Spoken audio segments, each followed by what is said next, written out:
paling penting Allah ciptakan juga yaitu mekanisme pertahanan tubuh. Jadi secara imunologi dia ada pertahanan spesifik, baik itu humoral maupun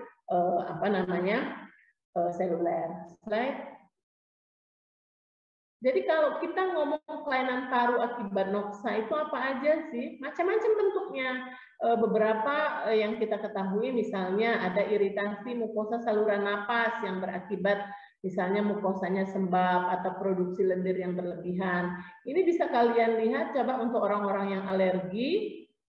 Kalau misalnya dia menghirup alergennya terhadap itu, kadang-kadang mukosanya sembab jadi sulit untuk bernapas dan kadang-kadang hidungnya jadi meler, dia akan memproduksi lendir yang berlebihan. Itu juga kelainan-kelainan yang disebabkan oleh noksa salah satunya. Kemudian juga ada peningkatan reaktivitas bronkus, jadi saluran napasnya lebih peka terhadap rangsangan gitu. Jadi kalau misalnya kita lihat orang-orang dengan asma karena reaktivitas bronkusnya, jadi saluran napasnya itu begitu ada alergen dia akan menyempit. Itu juga kelainan dari noksa itu yang menyebabkan pada kelainan pada paru. Bisa juga dia berupa spasme bronkus. Jadi dia peningkatan obstruksi saluran napas. Dia nutup bronkusnya pada orang-orang asma, makanya pas ekspirasi kita akan mengenal keluarnya adanya wheezing. Kemudian juga pembentukan jaringan radang granuler yang biasanya difus pada parenkim paru. Misalnya kadang-kadang kita pada gambaran ronsennya terlihat dia sebagai infiltrat. Juga bisa dia terjadi pembentukan jaringan yang fibrosis. Jadi alveoli itu sendiri nanti dia akan berubah menjadi jaringan ikat. Jadi fibrosis itu bisa menyebabkan. Bisa juga apa? Noksa itu terjadinya neoplasma baik paru maupun pleura. Neoplasma sering kita sebut dengan tumor. Jadi itu bisa berupa tumor. Slide. Jadi slide berikutnya. Kalau kita ngomong masalah jenis contoh dari jenis penyakit paru, misalnya bisa karena iritasi saluran napasnya dia bisa berupa asma kerja, kemudian bisa disinosis. Nanti kita akan bahas satu-satu ini secara umumnya aja. Ini ada agen penyebab, ini bisa dibaca, nanti bisa dilihat dari slide-nya. Slide. Kemudian bagaimana sih pendekatan diagnosis pada penyakit paru akibat kerja itu sendiri? Itu yang paling penting. Jadi yang paling penting dalam penegakan diagnosis penyakit paru akibat kerja itu adalah dari anamnesis. Karena kalau kita ngomong pemeriksaan fisik itu tidak akan ada bedanya nanti dengan penyakit-penyakit paru yang lain. Tapi yang paling penting dia anamnesis. Makanya dokter ngomong tadi di awal bahwa anamnesis itu sendiri sebenarnya kita bisa 80% sudah bisa diagnosis penyakit. Nah, apalagi di penyakit paru akibat kerja, yang paling dipentingkan untuk penegakan diagnosis itu adalah anamnesis. Jadi kita harus anamnesis apa? Anamnesis tentang riwayat pekerjaan atau lingkungan, itu yang paling penting. Kemudian ada enggak riwayat penyakit paru atau kesehatan umum sebelumnya, itu yang paling penting kita pertanyakan. Jadi kalau misalnya riwayat pekerjaannya dia misalnya bekerja di tambang, salah satu tambang misalnya kita contoh riwayat pekerjaannya di tambang batu bara, kemudian misalnya riwayat penyakit paru sebelumnya tidak ada, boleh dipikirkan dari anamnesis itu kita tanyakan berapa lama dia bekerja di tambang. Nah itu juga akan menjadi bahan pertimbangan kita untuk menegakkan diagnosis. Tapi jangan mudah-mudah kita menegakkan diagnosis penyakit paru akibat kerja kalau pasiennya baru bekerja kurang dari 1 tahun atau malah kurang dari beberapa bulan. Itu hati-hati karena esensinya apa? Kalau kita menegakkan diagnosis penyakit paru akibat kerja, ini esensinya adalah untuk perusahaan yang bersangkutan. Jadi itu banyak aspek yang harus kita pertimbangkan. Jadi untuk pendekatan diagnosis itu harus anamnesis yang utama, yaitu tentang riwayat pekerjaan dan riwayat penyakit paru sebelumnya. Kalau pada pemeriksaan fisik sih apa yang akan kita lihat pada penyakit paru akibat kerja? Pada pemeriksaan fisik tidak akan beda dengan penyakit-penyakit paru yang lain, tergantung manifestasi apa yang dimunculkan oleh penyakit paru akibat kerja ini sendiri. Kalau misalnya dia berupa asma, berupa PPOK, maka dia akan keluar seperti suara mengi, ada ekspirasi memanjang, kemudian juga ada ronti kering. Nah itu yang penting kita lakukan ini pemeriksaannya. Kemudian kalau dia berupa manifestasinya berupa pneumonia atau pneumonitis, dia akan ada keluhan batuk, demam, ronti basah. Tidak akan berubah, tidak akan berbeda dengan pemeriksaan fisik pada penyakit-penyakit pneumonia yang disebabkan misalnya dari bakteri atau dari viral, itu dia tidak akan beda pada pemeriksaan fisiknya. Dan kalau dia kelainannya tadi berupa fibrosis paru, misalnya dia akan ditemukan redup pada sebagian torak, ada retraksi interkosta, ada suara napas yang melemah. Mungkin dia tidak akan berbeda. Pemeriksaan penunjang apa sih yang dibutuhkan kalau kita untuk menegakkan diagnosis? Pemeriksaan penunjang yang dibutuhkan sama dengan pemeriksaan pada penyakit paru pada umumnya. Jadi dia penyakit paru akibat kerja ini dia juga dibutuhkan fototorak, bisa CT scan, bisa juga tes fungsi paru misalnya dengan spirometri, dengan tes provokasi. Sama pada orang-orang asma kan kita lakukan tes provokasi, dengan bronkoskopi bisa kita lakukan, kemudian bisa juga dengan tes serologi atau tes kulit. Jadi tidak ada beda dia dengan pemeriksaan fisik maupun pemeriksaan penunjang dengan kelainan paru pada umumnya, ya. Jadi tidak ada pemeriksaan khusus yang untuk pemeriksaan paru akibat kerja ini. Lanjut. Nah, kalau kita ngomong penyakit paru akibat kerja, makanya kita sebut kita kenal dengan namanya pneumokoniosis. Jadi kalau orang ngomong sudah dengan pneumokoniosis, itu adalah penyakit paru akibat kerja. Jadi per definisi dia penyakit paru lingkungan yang disebabkan oleh inhalasi kronis, bisa debu inorganik atau bahan partikel yang berasal dari lingkungan kerja atau tempat kerja. Itu yang paling penting. Jadi beberapa pneumokoniosis yang paling sering kita temui itu adalah bisa penyebabnya bisa asbes, bisa silika, bisa batu bara, kemudian berilium, boksit, dan lain-lain. Lanjut, mungkin akan kita etiologinya sama tadi. Jadi dia bisa dari ukuran partikel debu, kemudian yang bisa capai alveoli, bisa dari struktur kimia debunya itu, bisa dari konsentrasinya di udara di lingkungan, kemudian lamanya paparan, dan adanya suseptibilitas individu terhadap debu inorganik yang jadi penyebab. Lanjut, bagaimana sih sebenarnya patogenesisnya dari noksa itu sendiri atau debu itu sendiri bisa menyebabkan pneumokoniosis. Jadi ini secara umum, semua debu inorganik atau bahan partikel yang terinhalasi itu dia akan melekat pada permukaan mukosa saluran napas.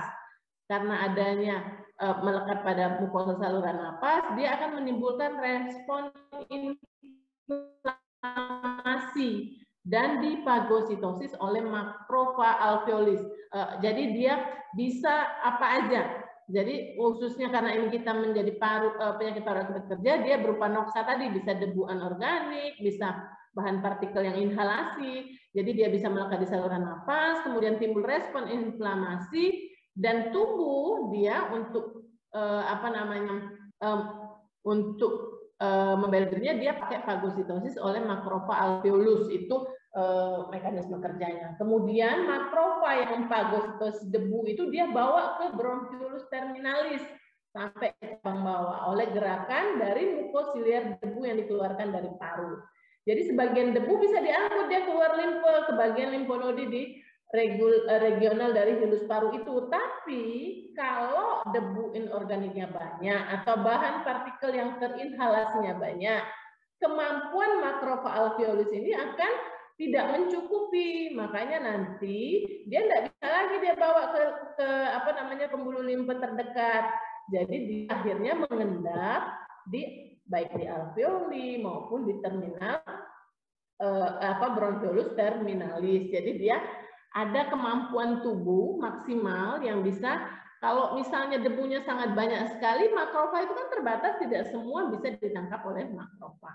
Jadi bila paparan debunya banyak, maka mukosiliar itu dia tidak mampu lagi kerja. Jadi debu itu dia akan numpuk di saluran napas tadi. Jadi debu bisa berupa bentuk anyaman, bisa berupa kolagen, bisa berupa fibrin, sehingga saluran napas atau bagian paru itu dia akan jadi kaku. Kalau kaku, compliance dari paru itu akan turun. Lanjut. Kalau misalnya kita ngomong, ini salah satu misalnya, jadi kan semua bahan itu kita sebut dengan pneumokoniosis. Jadi kita cuman misalnya kita contoh aja debu silika yang terhirup. Jadi dia dari debu yang terhirup itu, jadi terhirup, dia akan nyangkut di mukosa saluran napas, terfagositosis oleh makrofag, tetap makrofag dia berfungsi. Tapi kalau makrofagnya mengalami desintegrasi dan mengeluarkan bahan kimia yang dapat mengaktifkan makrofag lain, jadi makrofagnya banyak rusak. Nah, kalau makrofagnya banyak rusak, dengan paparan debu silika yang banyak, daya tahan tubuh juga akan berkurang. Jadi pasien biasanya dengan yang debu silika ini nanti kita kenal dengan penyakit yang namanya silikosis. Dia mudah juga terinfeksi kuman-kuman yang lain, misalnya apa? Misalnya TB. Jadi makanya nanti bisa terbentuk misalnya silikotuberkulosis. Jadi karena faktor itu tadi dia mudah terjadi infeksi. Kemudian banyaknya debu inorganik dan bahan partikel yang tertumpuk di saluran napas kecil, dia akan membuat inflamasi kronis atau pembekakan. Makanya nanti ada obstruktif bronkus. Jadi pada kasus-kasus pneumokoniosis dia dapat berupa kombinasi, bisa obstruksi, bisa restriksi. Jadi tidak ada beda dengan penyakit-penyakit paru yang lain. Jadi misalnya kayak asma, PPOK dia kan obstruksi. Kemudian ada kelainan misalnya efusi, apakah dia bisa menyebabkan restriksi. Begitu juga pada penyakit paru akibat kerja, dia juga bisa menyebabkan kelainannya bisa berupa obstruksi, bisa berupa restriksi. Lanjut. Ini beberapa penyakit paru akibat yang kita sebut pneumokoniosis tadi secara umum. Nah, dia beberapa, ada contoh yang paling sering, misalnya asbes bisa menyebabkan asbestosis. Kalau silika tadi dia bisa menyebabkan silikosis. Paul Walker pneumokoniosis ini pada tambang batu bara. Kemudian ada beriliosis. Beriliosis biasanya kita kenal pada pabrik-pabrik senjata. Ada boksit, ada siderosis. Inilah yang paling banyak sebenarnya yang menyebabkan dari pneumokoniosis. Jadi pneumokoniosis itu sebenarnya istilah secara umum. Nah, nanti tergantung penyebabnya apa. Kalau misalnya karena asbes, dia jadi asbestosis. Kalau karena silika, dia jadi silikosis. Lanjut. Kita bahas satu-satu, tapi secara patogenesis, patofisiologinya akan sama yang saya jelaskan tadi. Jadi kita tidak terlalu mengulang sebenarnya di patogenesisnya. Jadi kalau kita ngomong tentang asbes, jadi kalau asbes biasanya banyak terdapat di mana? Kalau dulu orang banyak pakai atap. Nah, sekarang hati-hati, asbes juga banyak dipakai pada plafon-plafon rumah. Nah, pada asbes dia timbul sebagai respon paru, bisa berupa fibrosis, bisa pneumonitis, bisa interstisial sebagai akibat dari inhalasi atau serabut-serabut dari asbes itu. Manifestasinya tadi sama, bisa berupa fibrosis, bisa berupa plak pada pleura, bisa mesotelioma, jadi tumor pada mesotel, kemudian bisa berupa pada karsinoma paru, bisa karsinoma laring, kemudian juga di saluran cerna pun dia bisa menyebabkan kelainan karena asbes. Lanjut. Nah, ini yang paling penting sebenarnya, ada nilai ambang, nilai batas aman yang masih bisa kita tolerir dengan pemakaian asbes di udara. Jadi nilai ambang batas debu asbes yang masih di ACC itu adalah 2 serabut per cm3 per berat badan panjang. Jadi kalau masih di bawah itu, relatif pemakaian asbes masih aman. Tetapi kalau sudah di atas itu, inilah yang nanti dia akan menyebabkan asbestosis. Patogenesisnya sama kayak tadi, jadi sama secara umum sudah dijelaskan tadi pada pneumokoniosis. Jadi debu asbes itu dia akan terhirup, makanya dia akan terdeposisi di dinding bronkus akhirnya.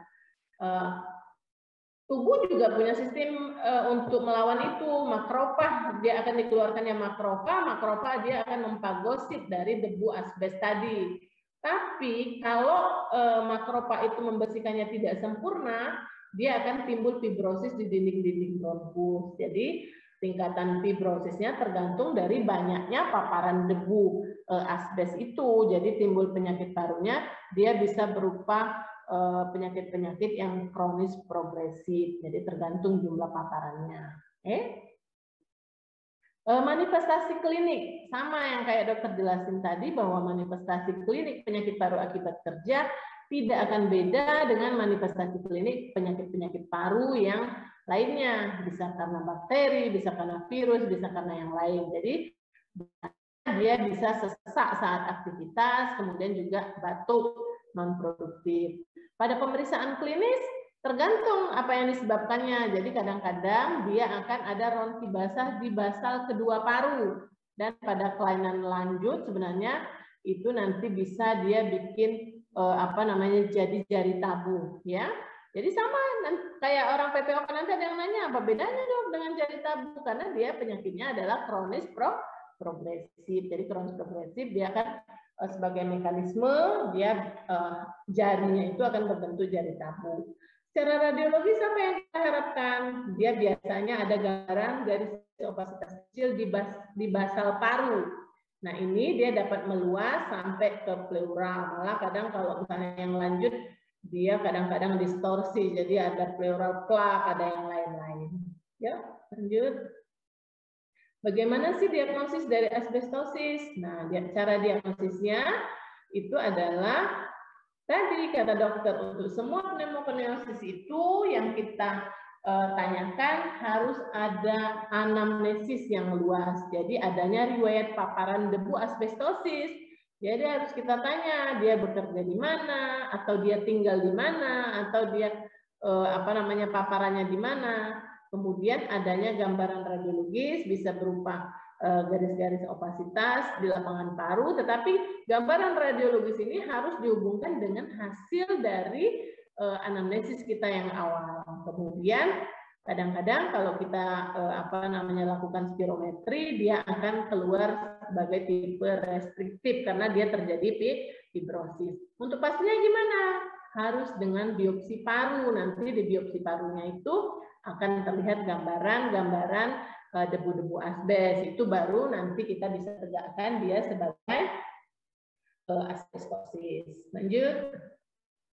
Contoh yang kedua dari pneumokoniosis yang paling banyak kita temuin di dunia ini adalah silikosis. Jadi silikosis ini biasanya kita temukan yaitu penyakit parenkim paru, dia juga berupa fibrosis paru yang fibrosis paru akibat inhalasi atau retensi dari reaksi parenkim paru terhadap debu atau kristal silika. Jadi nanti kristal silika itu jadi dia akan menyebabkan adanya fibrosis paru yang diffuse. Kemudian ini biasanya debu silika itu antara 0,5 sampai 5 mikron. Jadi dia kalau silika itu kita harus tanya riwayat pekerjaannya. Biasanya dari mana?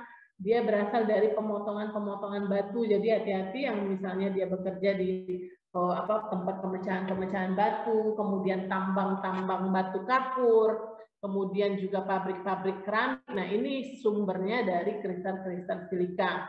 Jadi kalau di Indonesia misalnya tambang batu kapur itu kan misalnya ada di daerah Jawa Barat, kemudian ada pabrik-pabrik keramik. Nah, itu dia menyebabkan paparan terhadap kristal silika. Lanjut. Nah, ada 3 macam sih sebenarnya silikosis itu. Ada dia bentuknya silikosis kronik, ada silikosis cepat, ada silikosis akut. Jadi kalau kita ngomong akut dan kronik dari bentuk penyakit paru akibat kerja, kita beda dengan penyakit paru yang lain. Kalau akut pada penyakit paru yang lain, itu biasanya kita ngomong 2 minggu, itu baru kita sebut sebagai akut. Tapi kalau untuk proses-proses kayak silikosis atau pneumokoniosis yang disebut dengan silikosis akut, bila terjadi perubahannya itu kurang dari 5 tahun. Jadi itu makanya kata dokter tadi harus tanya riwayat pekerjaannya dan berapa lama dia sudah bekerja di tempat itu, ya. Nah, kalau dia sudah ngomong kronis, itu berarti dia sudah lebih dari 15 tahun. Jadi kalau sudah 15 tahun misalnya dia bekerja di tempat pemotongan keramik atau batu atau di pabrik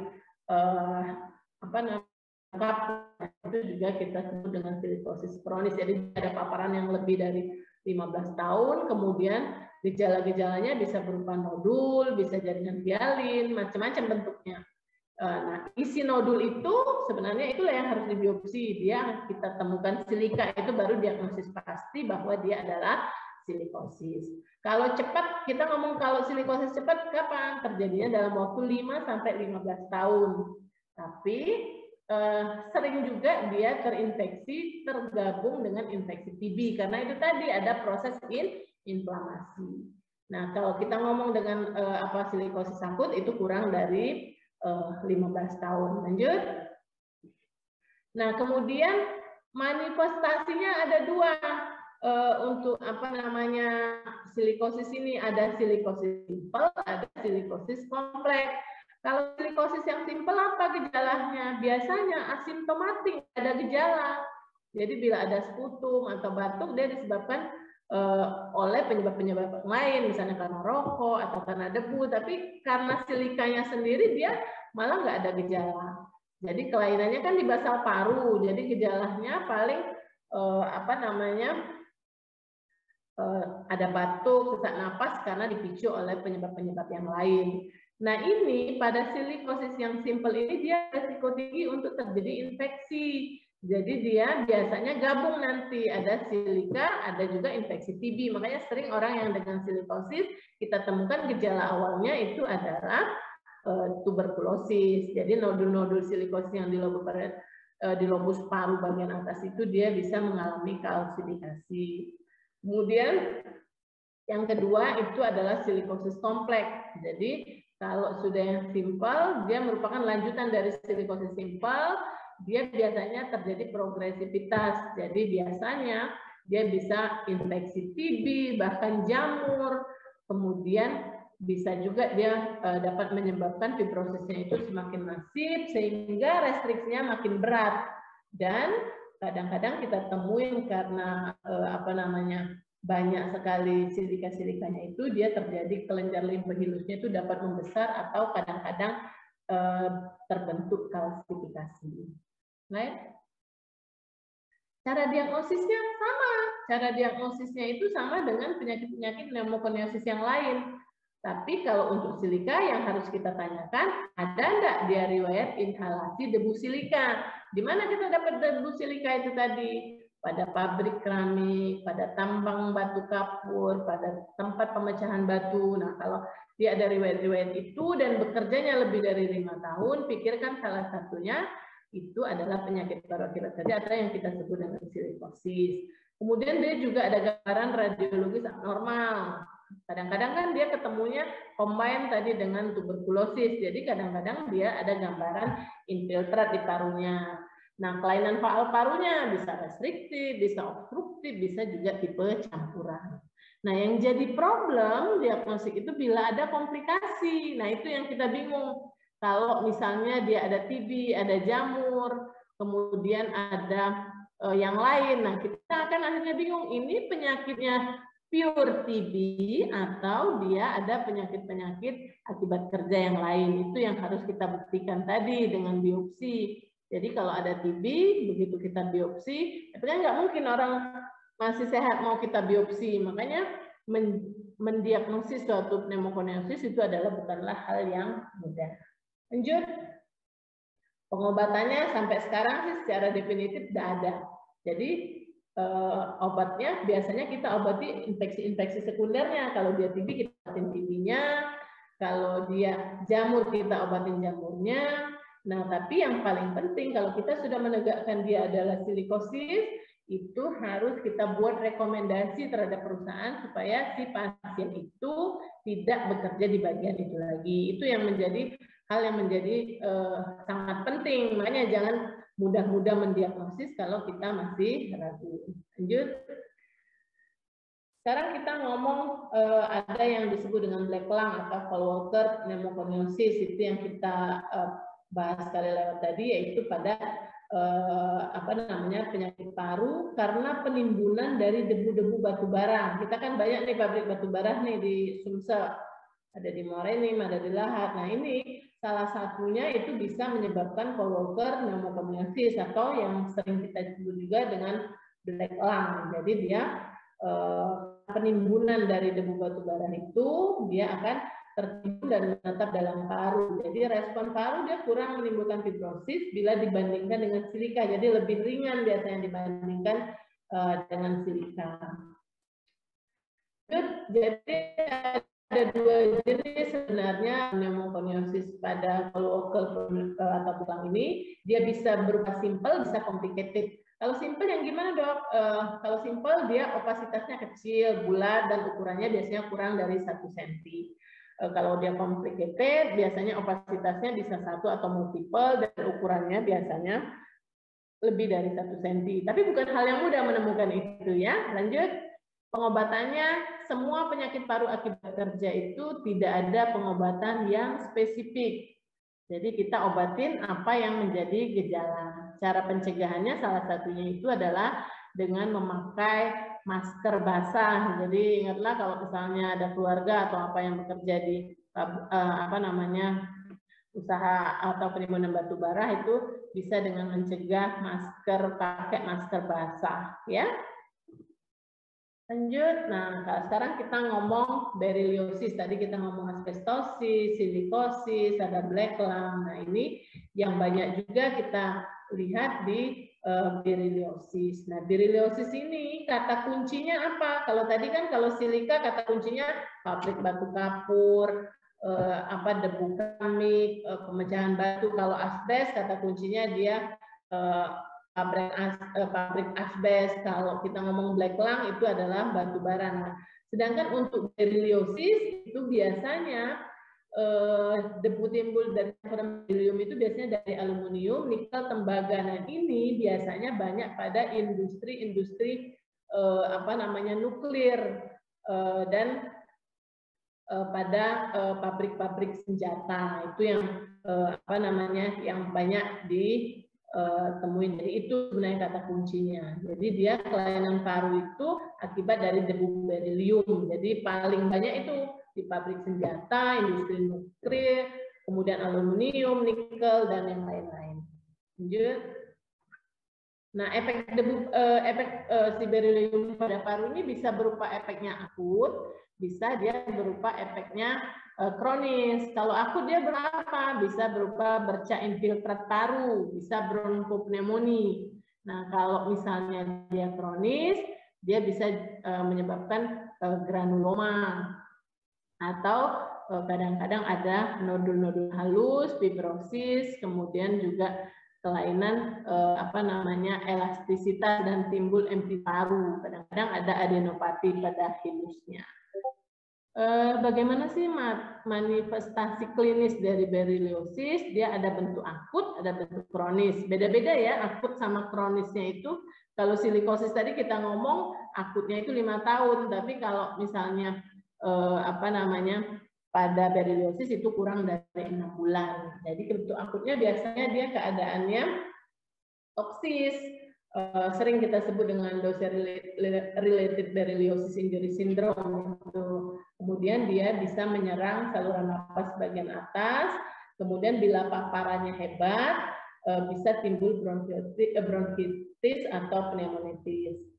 Nah, untuk yang bentuknya kronis itu biasanya timbul setelah 6 sampai 18 bulan. Kalau silikosis tadi berapa? Di atas 15 tahun. Jadi gejala awalnya mungkin asimptomatik, baru kalau misalnya gejala beratnya ada batuk yang non-produktif, ada nyeri dada, kemudian pada pemeriksaan fisik bisa kadang-kadang ditemukan kering. Lanjut.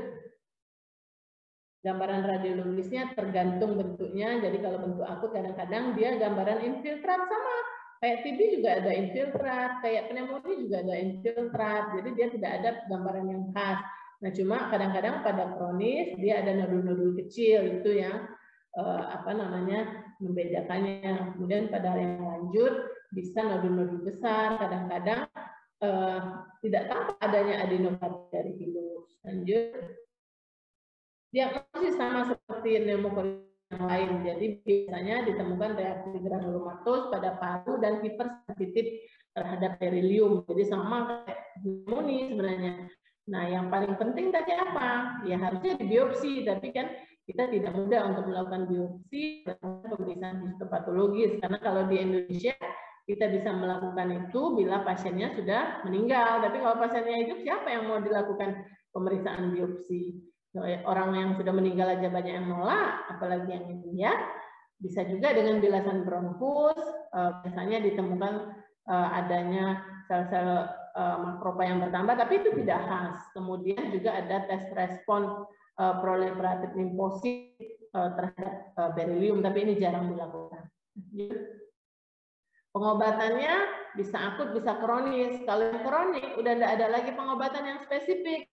Paling kita mengurangi paparan, itu yang untuk yang kronik. Tapi kalau yang akut bisa kita menjauhi paparan terhadap berilium. Jadi pasien misalnya dipindahkan. Nah, kadang-kadang kalau yang akut yang sesak benar, misalnya butuh bantuan ventilasi mekanik bisa dilakukan. Kemudian bisa kadang-kadang ada tempat untuk pemberian steril. Ya, oke. Mungkin tenggelam kita langkain karena terlalu juga kita tidak ngomongin tenggelam, jadi kita yang paling ini mungkin penyakit paru radiasi dengan penyakit paru akibat obat. Jadi kita ngomong ke penyakit paru akibat radiasi. Ini yang akan banyak kita temui. Jadi contoh pada pasien-pasien nanti yang sudah dilakukan radioterapi. Nah ini jadi akan tampak nanti ada penyakit paru akibat radiasi. Patogenesisnya gimana sih penyakit paru akibat radiasi? Slide. Jadi ada dua tipe slide selanjutnya. Ada dua tipe dari kerusakan yang ditimbulkan oleh penyakit paru akibat radiasi. Lanjut slide. Jadi dia biasanya bisa cepat, bisa lambat. Jadi itu yang kita sebutkan dengan bisa akut, bisa kronis. Jadi gimana kalau di akut? Biasanya yang cepat atau akut ini terjadi setelah 4-6 minggu setelah terjadi radioterapi. Kan sekarang banyak nih orang dengan kanker paru, orang dengan kanker nasofaring, terapinya salah satunya itu dengan radioterapi. Nah, salah satu efeknya radioterapi itu juga bisa menyebabkan penyakit paru akibat radiasi. Jadi biasanya kalau sudah radioterapi setelah 4-6 minggu timbul adanya suatu kelainan, misalnya ada kerusakan difus pada alveoli, kemudian ada infiltrasi sel-sel, pikirkan salah satu penyebabnya adalah penyakit paru akibat radiasi. Nah, kalau yang tipe lambat atau kronis biasanya terjadi setelah 6-12 bulan setelah terjadi radioterapi. Jadi bisa yang akut itu 4-6 minggu, tapi kalau dia sudah di atas 6 bulan sampai 12 bulan, itu kita sebut dengan yang lambat atau yang kronis. Diagnosis bandingnya apa? Diagnosis bandingnya hati-hati, misalnya karena awalnya dia CA paru, kita radioterapi kok masih ada, pikirkan bahwa itu adalah misalnya karena keganasan yang berulang, berarti timbul lagi relapse CA parunya. Bisa juga karena limfangitis, bisa juga karena infeksi, bisa infeksi bakteri, virus, jamur. Nah, bisa juga karena pneumonitis karena bahan kimia. Kadang-kadang ada bahan kimia tertentu yang bisa menyebabkan kelainan seperti penyakit paru akibat radiasi. Jadi yang paling penting sebenarnya riwayat anamnesis. Ada enggak pasien ini ada riwayat radiasi beberapa minggu atau beberapa bulan terakhir. Diagnosisnya bagaimana? Diagnosisnya sama paru yang lain, bisa dengan torak, bisa dengan CT scan torak dalam hal ini ya. Jadi tidak beda dengan penegakan diagnosis yang lain. Gambaran klinisnya bisa berupa apa sih penyakit paru akibat radiasi? Itu bisa gambaran klinisnya bisa dua, bisa dia jadi pneumonitis, bisa jadi fibrosis paru. Nah, kalau dia akut dia jadi pneumonitis. Jadi setelah 4-12 minggu setelah radioterapi atau kemoterapi, biasanya ada batuk, sesak napas, ada demam tinggi, sakit di dada. Kemudian pada gambaran radiologis ada bayangan berbatas tegas, kemudian ada konsolidasi parenkim paru, volume parunya juga berkurang. Pikirkan ini adalah salah satunya pneumonitis karena penyakit paru akibat radiasi atau kemoterapi. Nah, juga dia berupa fibrosis paru. Nah, kalau fibrosis paru ini sudah tidak bisa kita apa-apakan lagi. Biasanya alveolinya itu sudah berubah menjadi jaringan kita. Gambaran radiologis, lanjut gambaran radiologisnya gimana? Yang kita akan dapatkan pada pemeriksaan penyakit paru akibat radiasi. Dia biasanya ada perubahan paru, tapi bukan hanya pada lapangan paru yang diradiasi, juga ada perubahan paru di lapangan paru yang lain. Kemudian juga bisa berupa fibrosis dari parenkim paru. Bisa bentuknya itu efusi pleura. Bisa juga penembalan pleura. Jadi kadang-kadang ada efusi perika dan mungkin adanya bronkiektasis. Bagaimana sih pengobatan penyakit paru akibat radiasi dan bagaimana sebenarnya prognosisnya? Kalau dia masih pneumonitis, ini masih bisa ada tempat steroid, jadi masih bisa dia menjadi kronis dan akhirnya timbul fibrosis. Tapi kalau dia sudah fibrosis paru, sebenarnya ya tidak ada lagi yang bisa kita obatin, karena kalau jaringan alveoli itu sudah menjadi jaringan ikat, sudah jadi fibrosis, jadi yang kita pantau supaya jangan sampai terjadi recurrence, supaya fibrosis yang terjadi jangan bertambah luas. Tapi kalau dia berupa pneumonitis, masih ada tempat steroid di sana, ya. Mungkin itu penyakit paru akibat radiasi, ya. Nah, yang terakhir ini yang akan banyak kita temuin sebenarnya di hari-hari, apalagi kalian nanti sebagai dokter, tentang penyakit paru akibat obat. Jadi kadang-kadang ada obat-obat tertentu itu juga menyebabkan kelainan paru. Jadi hati-hati dalam pemberian obat itu tetap ada untung atau ruginya. Lanjut. Jadi mekanisme dari penyakit paru akibat obat itu apa? Bisa berakibat langsung, dia bisa berupa reaksi hipersensitivitas, bisa berupa udem paru, bisa berupa perdarahan paru. Ini yang seperti yang saya bilang tadi di grup lab skill saya.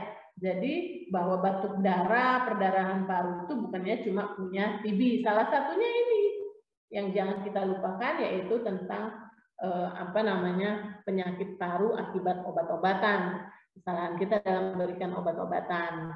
Lanjut. Nah, tipenya bisa apa? Bisa dia bronkokonstriksi, jadi bronkusnya itu jadi mengecil. Apa obat-obat yang bisa menyebabkan bronkokonstriksi? Bisa aspirin, bisa beta blocker. Ini pada biasanya pasien-pasien dengan gangguan jantung. Jadi nanti hati-hati pemberian aspirin, pemberian beta blocker. Kalau misalnya pasien sudah dengan asma, pemberian beta blocker sebaiknya dihindarin. Jadi nanti ada pilihan-pilihan obat-obat yang lain untuk kelainan-kelainan jantungnya. Karena salah satu efek dari beta blocker itu dia bisa menyebabkan bronkokonstriksi. Jadi kontraindikasi beta blocker itu obat-obatan yang ada lololnya, propanolol, bisoprolol, ya itu itu bisa menyebabkan bronkokonstriksi. Bisa reaksinya berupa batuk. Nah, hati-hati. Obat-obat yang bersifat bronkokonstriksi itu, misalnya si aspirin, beta blocker, itu bisa menyebabkan batuk. Nah, yang paling banyak apa? Hati-hati pemberian obat antihipertensi yang golongan ACE inhibitor. Ya, misalnya ramipril, captopril, lisinopril. Nah, itu bisa menyebabkan batuk. Malah kadang-kadang ada pasien yang berobat ke kita itu, batuk itu merupakan efek samping obat. Jadi sebenarnya pasien itu tidak perlu kita kasih obat batuk, cukup berhentikan aja obat-obat yang kita berikan, ya. Ada dia berupa bronkiolitis obliteran, pneumonia, misalnya obat-obat antiinflamasi, obat-obat imunosupresif. Hati-hati ya dengan bleomisin. Bleomisin itu kan obat untuk kemo, kemudian MTX, metotrexat, antibiotik berupa sulfasalasin, hati-hati, cefalosporin, kokain, ya itu juga bisa menyebabkan bronkiolitis obliteran organizing pneumonia. Bisa menyebabkan alveolitis, misalnya jenis antibiotik yang nitrofurantoin, kemudian hati-hati anti kejang, karbamazepin, anti aritmia ada obatnya namanya amiodaron, obat-obat sitostatik, obat-obat untuk kemo, misalnya bleomisin, betulpan, hati-hati. Ada juga yang udem paru akut yang non kardiogenik. Nah ini yang kadang-kadang kita lupakan. Misalnya ketemu pada pasien apa? Pasien-pasien yang memakai opiat, pasien-pasien yang memakai narkoba, ya. Itu bisa udem paru akut. Aspirin juga bisa menyebabkan udem paru akut, amiodaron. Yang jangan lupa apa? Itu kita biasanya kadang-kadang kasih transfusi baik darah maupun produk darah. Ini juga bisa menyebabkan udem paru akut yang non kardiogenik. Jadi nanti jangan heran begitu pasien lagi ditransfusi tiba-tiba pasien sesak napas hebat. Itu juga pikirkan bahwa dia adalah penyakit tipe reaksi dari penyakit paru akibat obat. Bisa juga pulmonary vascular disease. Jadi hati-hati pemberian obat-obat antikoagulan. Misalnya termasuk tadi si aspirat atau aspirin, kemudian antikoagulan yang lain, bisa SIMAP, bisa yang lain-lain.